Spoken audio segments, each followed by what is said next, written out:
Protesta qytetare në Korçë ka vijuar për të 5 ditë radhazi, të mbledhur në zonën këmbësore të qytetit. Protestuesit kanë shprehur pakënaqësitë e tyre lidhur me situatën ekonomike, emigracionin, sistemi shëndetësor dhe politikat, që sipas tyre po ndikojnë negativisht në jetën e qytetarëve. Një prej protestuesve tha se qytetarët duhet të reagojnë përballë padrejtësive dhe sollin në vëmendje vështirësitë që hasin familjes shqiptare për të siguruar trajtim mjekësor për të afërmit e tyre. Kur padrejtësia bëhet ligj, rezistenca bëhet detyrim. Do ta nis me dy miqtë e mi, Devin dhe Anisën. Do më falni se po ja u përmend emrin. Para disa kohësh, djali i tyre i madh pati një jo fatkeqësi, po ka një sëmundje të keqe. Fatmirësisht Zoti ja ka shkruar ditët e gjata dhe është mes nesh. Por çfarë ndodhi?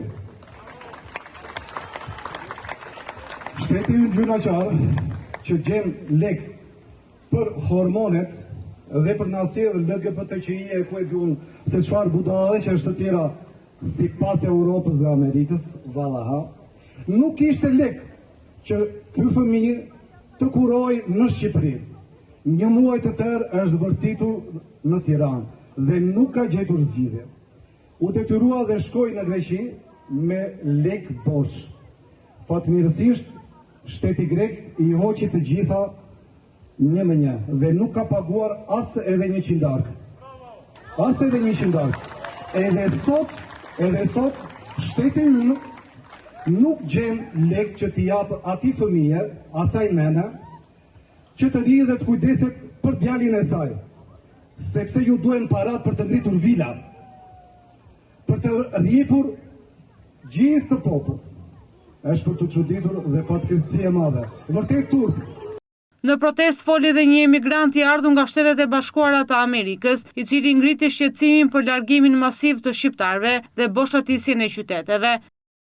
Do më akuzoni se kam lënë atë unë, jetoj në Amerikë për di erdha, nga rino si proteste, që më bëri për ndjak smet protesta këtu. Serbi në Korçë, kam 3 ditë nuk kam takuar asnjë nga shokët e mi. Sot fati e bëri ta ka një nga shokët e mi. E pyes, ku është filani, ku është fisteku, ka nikur. Ore, po ku po me shqiptarët? Kush po i përzën shqiptarët? Se asjeri nuk i nga dëshira. Të vinë keq me këtë klikët 30 vjeçare që i ndrojnë portat. Shnoni që moti me Ungareska. Njëri topi, njëri tjetri. Baroj kohët gjithve, e shkoj rinis. Ju të gjithë qeni këtu, ju të gjithë qeni gjithë Shqipërinë, diaspora. Ka shumë njerëz të shkolluar, të edukuar diasporë, që duan t'i sjellin fëmijët tu, po ku t'i sjellin? Kush e mban mend Korçën? Në orën 6 të iknin të gjithë, të shkonin nga parku, gjithëshin në Republika. Ishte kënaqësi o vlla. Ishte kënaqësi.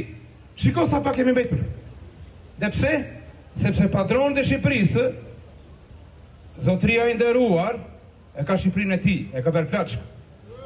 Sot ja shet këti, nesër ja shet ti, pa i dhe llogari këtij populli. Dhe arsyeja e dytë është, të gjithë kemi prona këtu, pasuri. Me paketën e maleve, çfarë i thon këto paketa fushë, o vëlla unë jam në Kurbet.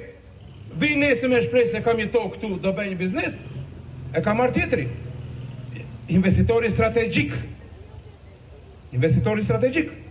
Pronë e maleve, ç'është kjo paketë malesh? Ma shpjegoni ju se unë se kam idenë. Do me në po këset reforma agrare e 1946. Ajo po bëhet. Ju lutem, vazhdoni, deri sa ta meni ju të ardhmen tuaj në dorë. Ndërkohë një tjetër protestuese tha se qytetarët duhet të bashkohen përtej ndarjeve politike dhe të fokusohen te problemet reale të vendit. Liria nuk ka ardhur akoma. Në qoftë se do të vi, do t'jetë kjo proteste madhe e qytetit që do t'a sjellë lirinë. Do të jeni ju, motra dhe vëllezër. Në kohën e luftës nacionale çlirimtare, na vunë në përballë ballistët. Në kohën e komunizmit na vunë armiqtë e klasës dhe në kohën e demokracisë na vunë të majtët dhe të djathët. Po ç'na duhet neve të majtët apo të djathët? Ne na duhet Shqipëria. Ne na duhet Shqipëria jonë. Një përkraje të madhe dua për pastorin i cili po del atje kundër atyre hormoneve. Po s'është turp neve të dalim për hormonet, të na jepen hormone, kur pjesa më e madhe e qytetit ka në çdo familje një të sëmurë. Kur popullit ju prej në të terë Rogoveckat lartë në një maj dhe ju shtua sëmundja në qytet, turpi madh, dhe kryeministri na bën pelikani, turpi madh të tallet kryeministri me neve, po ne nuk jemi popull që të tallemi, ne jemi një popull dinjitos, ne jemi patriot, Korça ka nxjerrë plot patriotë. Qytetarët kanë bërë thirrje për vijimin e protestave edhe në ditët në vijim, ndërsa kërkojnë më shumë vëmendje ndaj problematikave sociale, ekonomike dhe demografike, që sipas tyre po ndikojnë në jetën e përditshme të banorëve të qytetit dhe të gjithë vendit.